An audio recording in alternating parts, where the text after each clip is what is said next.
What was it like to be interviewed by 60 Minutes? Well, it was a complete surprise. I tell you, I've been telling everybody I'm not a hero, but it's exciting anyway. And some people have told me recently, stop saying you're not a hero. People like to think it, so let them think it. But tell us, what would you have liked them to talk about? Tell us, what did you do? I would have liked to tell them that I tried to enlist in all the three services as an enemy alien, as everybody knows, and German nationality. I couldn't get in, but they drafted me in January '43. They sent me to basic training, and halfway through the basic training, they said, you're going to Camp Ritchie. And that was a military intelligence training center, and that's where I learned how to interrogate prisoners. But afterwards, they sent me to a special school called the Order of Battle School. And that's where this book comes in. This is a book that we created in this small unit of 19 enlisted men and four officers, two of whom were British. And they helped us write this book, which is called The Order of Battle of the German Army. And this book was prepared so that the American boys who were the interrogators would have this book in their possession. And when they interviewed a prisoner, and he said, for instance, that he might have been in the 789th Infantry Division, I would tell him who the commander was, Commander Licht. I told him in what district it was, Wehrkreis, what regiments they had, everything about them, because that was in the book. So if the interrogator knew that, then the person being interrogated would know, well, he knows an awful lot, I might as well tell him the rest of it. And I had a job in this book, and I had to write the first chapter. And that dealt with describing the various units. For instance, one unit was called a Grenadier Regiment, and then I called it the Regular Infantry Regiment. I said usually 3, sometimes 2 to a division, and then what it contained, what weapons it had, et cetera, et cetera. So that was my portion. The other, I had to know where the divisions were located, as I showed you. Another one studied the SS. Another one studied the Hitler Youth. So everything that was important that the interrogator needed to know, or the division commander needed to know, was in this book. How did you collect all the intelligence, all the information that's in that book? Well, that's kind of an interesting thing, because you would get the documents from Germany, all kinds of documents. The Germans are foolish. If you sneeze, they put it in your passbook. You know, it's like a pay book.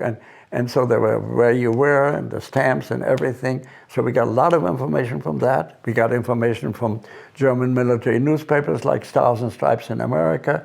We got all kinds of captured documents that were helpful.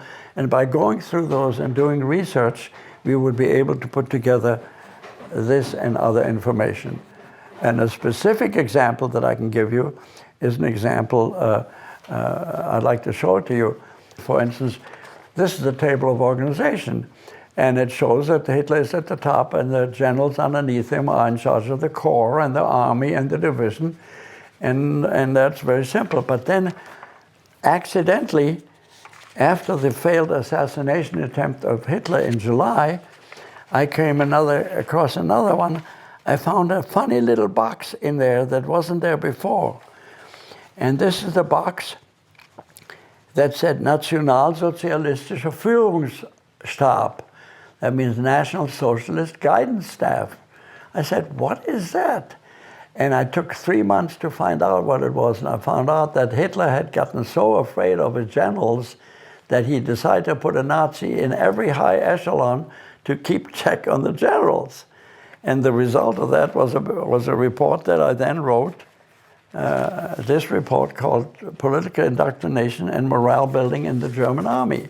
And it's about a 25-page report, and I sent it to the Pentagon, and they seemed to like it very much. I got a commendation.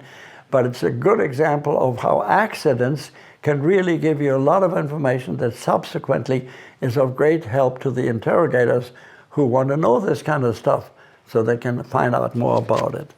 So that is an example of the kind of work we used to do. And of course, we wrote this book, and I think all of that was well received and well done. Why were you chosen to be a part of this special group? I don't know. Maybe it was not. I had taken the course in interrogation, so they knew what I was doing, and maybe they had a way of separating those that were particularly interested or interesting. Maybe it was a matter of IQ. I can't really tell you why, but for me it was a wonderful experience. I learned so much while I was in the Army. I had a professor making sure that we knew how to write this book, so by the time I went to Brown University, I didn't have to go to basic English classes. I think I read in your autobiography that you tried to enlist. I did. They kept refusing you. Yeah, I was called an enemy alien. Anyone who's German Jewish in America at the time was turned down by the services because I have a letter actually saying that. And so, but then they drafted. This was at the end of 1944. I was drafted in January 1943, so it wasn't very long after Pearl Harbor that they finally decided we better take those guys. They realized with your German language skills that you were valuable. Oh, yeah. Well, you know, in my interview that you saw on CBS, I copied a line from somebody else who used it in a movie on the Ritchie Boys. I said, "You can learn to shoot a gun in 6 months. You can't learn to talk perfect German in 6 months." And that was, I heard somebody else say that and I liked it, so I repeated it. How old were you when you were a Ritchie boy? 1944, I was born. I guess I was 21. 21 years old. Yeah. Just No, 20. I'm sorry, 20. I was 20 years old. 20 years old, just a kid. I was a jitterbug. Think about that. Loved to Lindy Hop. Think about the important work you were doing at 20 years old. That's the way it happens. C'est la vie. What would you say the enduring legacy of this story is? Well, to me, I think, frankly, the opportunity to do two things, which I've said in the interview, and I'll say it again. First of all, the fact that I was able to revenge to whatever way I could my loss of my uncle, my aunt, my cousins, my family through the Holocaust. And the chance to really do something to show them how I felt about that is wonderful. And the second, equally important, is the fact that it gave me a chance to thank the United States for letting us in. It was not always clear that I'd be able to get there. In fact, we almost didn't make it. My father was a stamp dealer, and so was a consul in Netherlands, and so the two got to be friends. But when the man from immigration came and wanted to know how my father was going to support the family, he said, "I'm going to support the family by being a stamp dealer," because he couldn't be a banker. That was no longer possible. So the man from the immigration office said, "You're not going to be able to support your family with 4 children." And so my father took out an envelope, and it had a first day cover of the Zeppelin, of the dirigible that burned, a first day cover with four unused stamps on it. And he asked the guy, "You know how much it's worth?" He said, "I don't know." He said, "Well, it's worth at least $800. And the man said, "I don't believe you." My father took out the Scott catalog and sold it to him, retail value of $1,000. And he said, "Okay, you can go." That's how close it came to coming to America. Wow.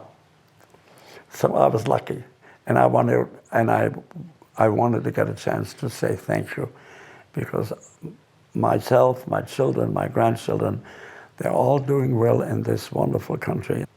Beautiful. Well, thank you, Paul, for sharing with us, and thank you for your service. Thank you for what you did. Well, I'll tell you, I'm proud to be a member of Temple Israel. In my initial 1 hour, I know that I got Temple Israel in there, but we thank you. It was edited out. But as I told you, it took a virus to get me to attend services regularly, because I've been listening almost regularly on Friday nights at you, Lindy, and Ari. Thank you. You're very welcome. It's nice to have both you and Ari in my home. Good to be here.